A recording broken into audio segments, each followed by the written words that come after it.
हिंदू धर्म में नवरात्रि के 9 दिन मां दुर्गा को समर्पित होते हैं। नवरात्रि का मतलब होता है 9 रातें। शास्त्रों के अनुसार नवरात्रि की रातों को सिद्धि का प्रतीक माना गया है। अश्विन महीने की प्रतिपदा तिथि से लेकर 9वीं तिथि तक नवरात्रि का पर्व मनाया जाता है। ये सनातन धर्म एक ऐसा पर्व है जो हर हिंदू के लिए खास महत्व रखता है। ये 9 दिन शक्ति की आराधना के दिन होते हैं। लेकिन दोस्तों, क्या आप जानते हैं नवरात्रि में रात्रि शब्द ही क्यों है, दिन क्यों नहीं है? दरअसल हमारे ऋषि मुनियों ने दिन के बजाय रात को ज्यादा इंपॉर्टेंस दी है। कहा जाता है रात के समय सब कुछ शांत होता है, जिससे मंत्रों का इफेक्ट बहुत ज्यादा पड़ता है। इसी वजह से सभी खास त्योहार रात को ही मनाए जाते हैं, फिर चाहे वो होली हो या दिवाली या फिर शिवरात्रि। इन त्योहारों को भी रात में ही सेलिब्रेट किया जाता है। ये परंपरा हजारों सालों से चली आ रही है। नवरात्रि के दिन स्पिरिचुअल और रिलीजियस एनर्जी को जागृत करने के दिन होते हैं। इन दिनों लोग धार्मिक अनुष्ठान और कर्मकांड करते हैं। घर घर में मां दुर्गा की पूजा होती है, यज्ञ और हवन का आयोजन होता है। जप, तप और साधना के लिए भी नवरात्रि बहुत ही खास मानी जाती है। इंडियन कल्चर में नवरात्रि पूरे ट्रेडिशन के साथ सेलिब्रेट की जाती है।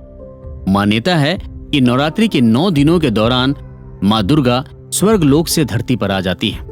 लोग अलग अलग तरीकों से मां दुर्गा को प्रसन्न करते हैं। इस दौरान 9 दिनों तक मां दुर्गा को प्रसन्न करने के लिए व्रत और उपवास रखा जाता है। इन 9 दिनों में नॉनवेज खाना और अल्कोहल पीना बिल्कुल भी अच्छा नहीं माना जाता है। इस दौरान देश भर के मंदिरों में आस्था का ऐसा सैलाब उमड़ता है जिसमें पूरा देश सराबोर रहता है। हिंदू मान्यताओं के अनुसार नवरात्रि के 9 दिनों को 3 हिस्सों में डिवाइड किया गया है। नवरात्रि के पहले 3 दिन मां दुर्गा के शक्ति स्वरूप की पूजा की जाती है। इन 3 दिनों में पहले दिन मां शैलपुत्री की पूजा की जाती है। मां शैलपुत्री मां दुर्गा का पहला स्वरूप है। कहा जाता है कि मां शैलपुत्री पर्वतराज हिमालय की बेटी है, जिनके एक हाथ में त्रिशूल तो दूसरे हाथ में कमल है। मां शैलपुत्री मां सती का ही एक रूप है। इस दिन मां शैलपुत्री को सफेद रंग के वस्त्र पहनाए जाते हैं और पूजा में भी सफेद फूल चढ़ाए जाने का विशेष महत्व होता है।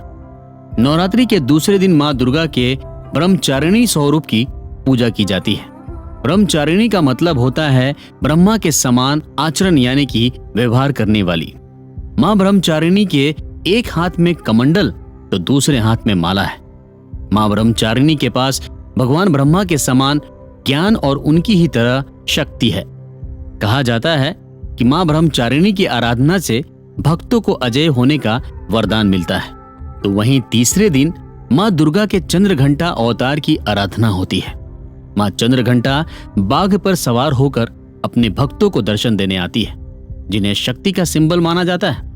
मां चंद्रघंटा मां पार्वती का ही एक रूप है, जिनके 10 हाथ हैं और उनके हर हाथ में अस्त्र और शस्त्र हैं, जिनसे वो हमेशा अपने भक्तों की रक्षा करती हैं। उनकी आराधना से इंसान को किसी भी तरह का डर और भय नहीं रहता है।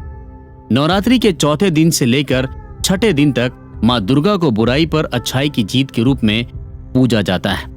ये 3 दिन अहंकार, गुस्से, वासना और सभी तरह की बुराइयों से मुक्त होने के दिन माने जाते हैं। माता के ये 3 दिन भक्तों को स्पिरिचुअलिटी की तरफ लेकर जाते हैं। चौथे दिन मां दुर्गा के कुष्मांडा स्वरूप को पूजा जाता है। मां कुष्मांडा को इस यूनिवर्स की क्रिएटर यानी कि जननी कहा जाता है। मां कुष्मांडा को जगत जननी के रूप में भी पूजा जाता है। इनके 8 हाथ हैं, जिनमें कमंडल, धनुष बाण, कमल का फूल, शंख, चक्र और गद्दा है। मां कुष्मांडा के एक हाथ में अमृत कलश है। कहा जाता है कि उनकी पूजा से सभी तरह की बीमारियों और रोगों से मुक्ति मिलती है। मां दुर्गा का 5वां स्वरूप है स्कंद माता।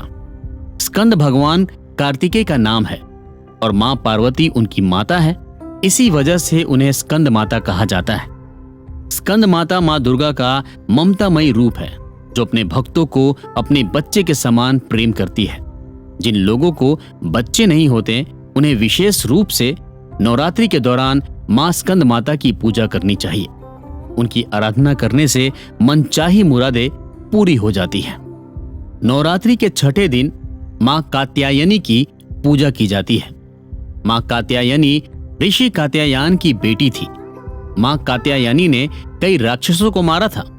उत्तर प्रदेश, बिहार और झारखंड में इन्हें छठी मैया के रूप में भी पूजा जाता है।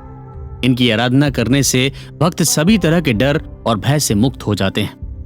नवरात्र का 7वां दिन मां कालरात्रि को समर्पित होता है, जो ब्रेवरी और करेज को रिप्रेजेंट करती है, जिनके 4 हाथ हैं, जिनमें कई खतरनाक अस्त्र और शस्त्र हैं। मां कालरात्रि शुभ फल देने वाली शुभंकारी देवी हैं। सच्ची श्रद्धा से इनकी पूजा अर्चना करने पर शुभ फल की प्राप्ति होती है। मां कालरात्रि सभी तरह के ग्रहों से जुड़ी दिक्कतों को दूर करती हैं। मां दुर्गा का 8वां स्वरूप महागौरी है। महागौरी मां दुर्गा का सबसे सुंदर रूप है। उन्हें खूबसूरती की देवी भी कहा जाता है, जो नंदी बैल पर सवार होकर आती है। इन्हें शांति और खूबसूरती का प्रतीक माना जाता है।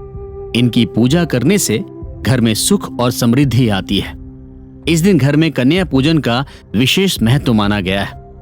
नवरात्रि का आखिरी दिन मां सिद्धिदात्री का होता है, जो मां दुर्गा का 9वां और आखिरी स्वरूप है, जिनके 4 हाथ हैं, जिनमें शंख, चक्र, गदा और कमल का फूल है।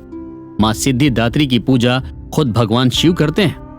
मां सिद्धिदात्री कमल पर विराजित होकर आती हैं। उन्हें ज्ञान, सुख, समृद्धि और शांति की देवी कहा जाता है। इनकी आराधना करने से घर में खुशहाली बनी रहती है। अष्टमी के साथ साथ नवमी के दिन भी कन्या भोजन कराने का विशेष महत्व है।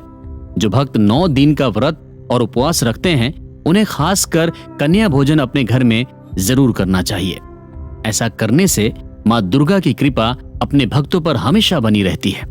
तो दोस्तों, ये थे मां दुर्गा के 9 स्वरूप, जिनके बारे में डिटेल में हमने आपको इस एपिसोड में बताया। अगले एपिसोड में हम आपको गुजरात के फेमस गरबा और डांडिया रास के बारे में बताएंगे, या आखिर क्यों नवरात्रि के दिनों में गरबा और डांडिया डांस किया जाता है।